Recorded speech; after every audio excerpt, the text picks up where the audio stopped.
Сәлем достар, каналға қош келдіңіз.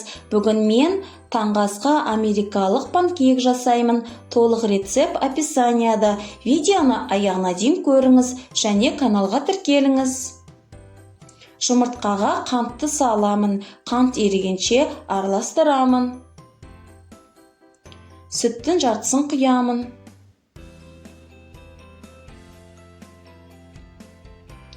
Оның жартысын салып араластырамын.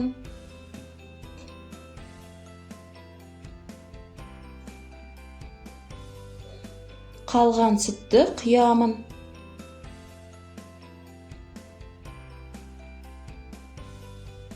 Енді тұзбен разрыхителді саламын. Қалған ұнды салып, жақсылап араластырамын. Күнбағыс майын құямын.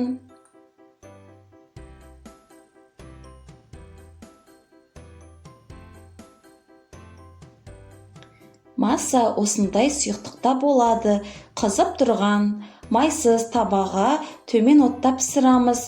Панкейктің бір беті дайын болғанын көпіршіктен байқайсыз. Келесі бетіне аударып 10-15 секундтай ұстайсыз. Достар, үлпілдек, жұмсақ панкейк дайын. Мен үстіне шоколад құйдым. Сіздер сгущенка, бал, сироп құйсаңыз болады.